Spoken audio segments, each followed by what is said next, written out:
Neither of us were born with gold spoons in our mouths. We saw our parents struggle. My mother came home one day and saw an eviction notice on my parents' apartment.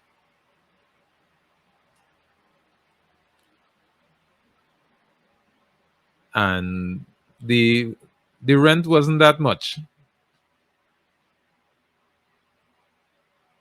But listen, it wasn't the end.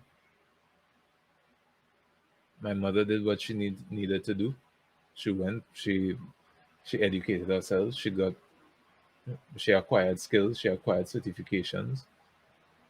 My father, he went, he did what he needed to do, he acquired certifications, and not only were they able to begin paying the rent again, but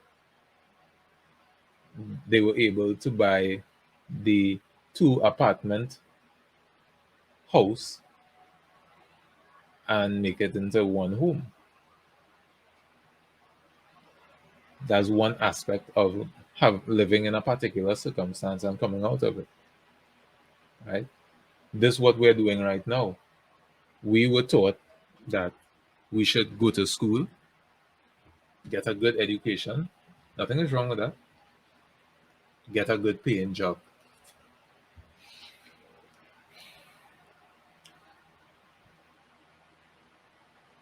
That's nice.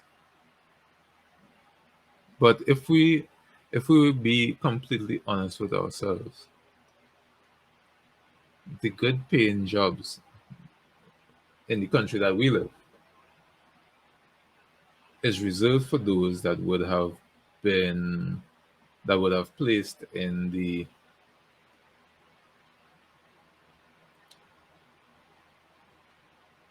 top 5% of graduating classes. Okay, so there is a very large population in the middle that would have graduated with first class honors or upper second class honors and have to settle for a particular, right? What would you say, bro, before you continue, are the good, well-paying jobs for those outside who may not know? Okay, so in Trinidad, the well-paying jobs are considered to be attorney at law, medical doctor, engineer. Anything else? Those are the main three. Those are the main three. But the reality is that, again, only about the top 10%, top 5% of the entire population of graduating engineers, graduating doctors, graduating lawyers acquire those good paying jobs. So what does the large middle class do? Settle? I think it's important that they understand that they should not settle. You would have acquired skill. We live in a society now where the internet is a place for monetary potential. It's important that you learn about it and use the skills that you would have acquired in university or otherwise to build something for yourself. Because we can't depend on, or not can't, but we shouldn't depend on a government or a company or whoever else to give us income because we chose to get a degree or we chose to get some sort of certification. And this is what we're doing. right? We're using the internet to create a platform, a foundation from which to build, right? And I think it's important that people realize that, okay, nothing is wrong with being an employee. I'm not saying that. But if you are seeking more, then there are avenues that you could take, right? Because you cannot be in a situation that you don't like, have avenues to get out of it, and don't take them, and complain about the situation that you don't like. Correct. If you are content and at peace and fulfilled in the situation that you are in, you are not the person that I'm talking to, right? You are not the person that I'm talking to. I'm talking to that person who is not satisfied with the situation that they're in. They feel as though they are underpaid, they are underappreciated, they are disrespected, and they deserve more. No one is going to give you more. This is not the world we are living. That's not the world that we live in. We live in a world that gives you what you deserve, even though you don't think you deserve it. I hope people understand what I just said. That's a very controversial statement, but it is a fact. Again, whether you believe it or not. No one gives you what you deserve, even though you think you deserve it. I think I deserve $15,000 a month or $20,000 a month. Okay, I think I deserve $150,000 a month. Okay, I could think whatever. I could think whatever. But the reality is, unless I'm adding value to the marketplace, understand this, unless you are adding value worth that to the marketplace, you're not going to get it. You're not going to get it. Please understand, you get what you deserve, even though you don't think you deserve that.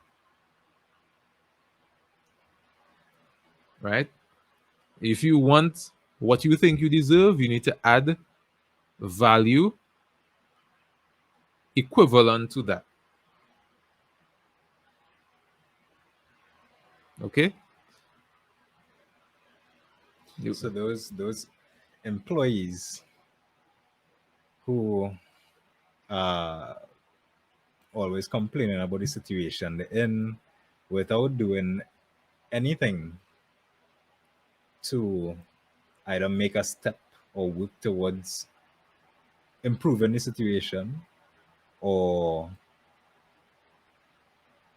even, let's say, working on things that fulfill them, what would you say to them other than the value?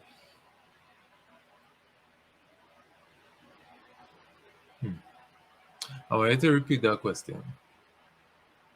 So the question is, for the persons who are employed, who, for whatever reason, they don't like the situation that they're in, they don't like where they are at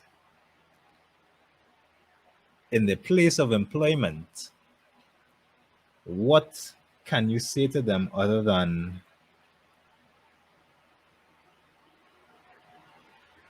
doing things to increase their value? What can you say to them for them to, well, basically to help them get better and to be in a place that they feel fulfilled? Because the reason why I said that is saying it is one thing, but a lot of people don't have the know-how as to where to Where start. to begin? Yes. I understand. Okay. So the first thing you need to do, if you don't do it already, you need to read. And you're probably asking, what do I need to read? Well, there are a number of books. As a matter of fact, I'm not going to talk about a number of books. I'm going to talk about things that I would have read. The first book that changed my life was a book called The Law of Success by Napoleon Hill. Some of you may have heard of Think and Grow Rich by Napoleon Hill. But Think and Grow Rich is actually a summary. The book that created Think and Grow Rich is actually a series of books called The Laws of Success by Napoleon Hill. And it talks about the mental shift, one, that is necessary to become successful. Meaning, you have to believe that you are worthy of success. Two, creating or finding yourself in a group of people that can create something called a mastermind. And a mastermind is two or three people agreeing on a particular goal and working toward that goal. I shouldn't say two or three, two and more people. So if you want to find out where to start there. That's the first thing. Second thing, work on something that you enjoy that you can monetize.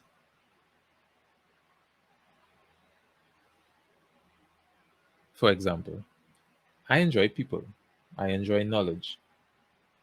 I enjoy studying people and acquiring knowledge and writing stories and telling stories. So, Legacy of the King and anything else in that sphere is my way of using the things that I'm passionate about and I enjoy to create something that is monetizable. If it is you enjoy dancing, again, the internet is a perfect place to begin. There's YouTube, there's Patreon. Create a channel teaching people how to dance. If your thing is art, create a channel showcasing your art, showcasing your process. If your thing is travel, you love traveling, create a traveling vlog. You can get a lot of sponsorships from governments, um, travel agencies. There's so many opportunities out there, right?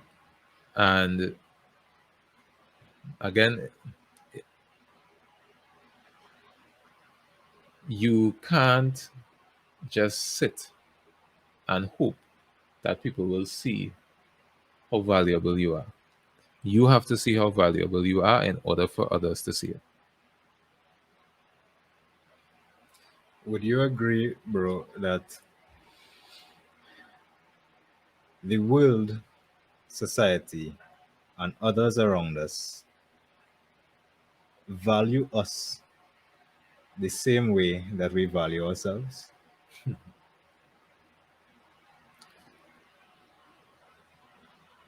No. And I think I know where this is coming from. This is coming from what I would have written on LinkedIn. Was it that, or is it something else? It's something else, but it could be the exact same thing as well. And this is as it relates to the men. Yes. Right. Well, yeah. So I'll use what I would have written on LinkedIn.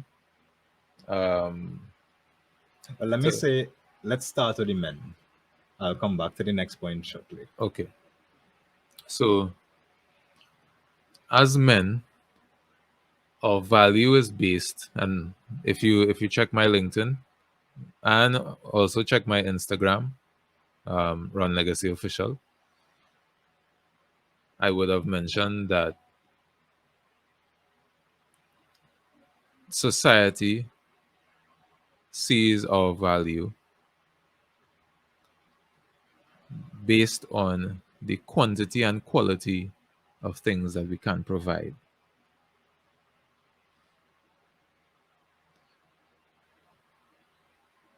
For men, that is one of the hardest pills to swallow. Society values us based on the quantity and quality of things that we can provide. Right? We are loved on condition. Right? Right. We are loved on a condition. Women, children, and dogs are loved unconditionally. Right. Right?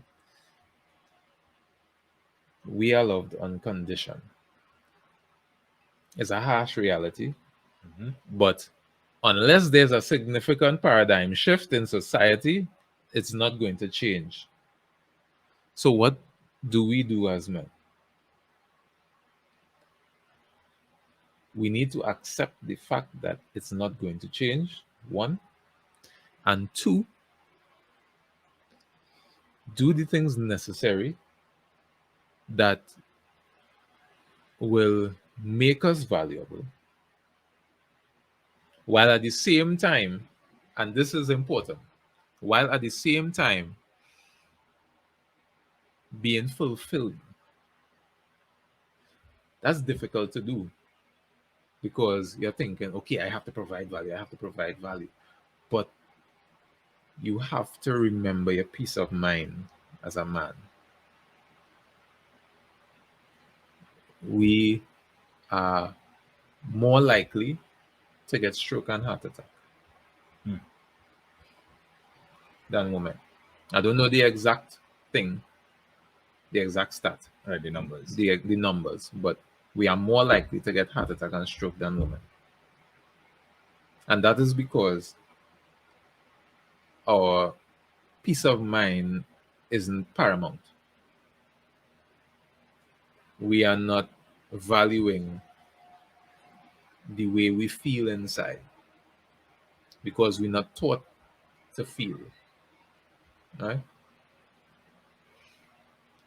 And that's why I think it's important that we focus on that second part. Yes, we add in value, but we have to focus on our peace of mind as well. We need to feel fulfilled in what we're doing, right? So even though we are loved on condition, we accept that, but I need to feel at peace doing what I'm doing. Yeah.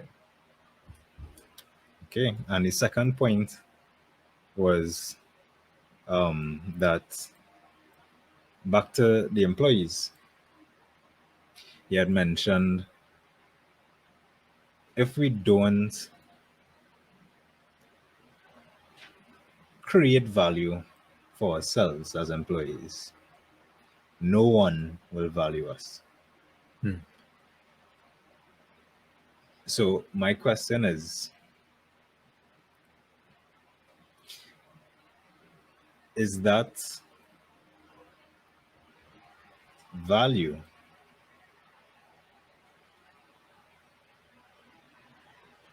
Is that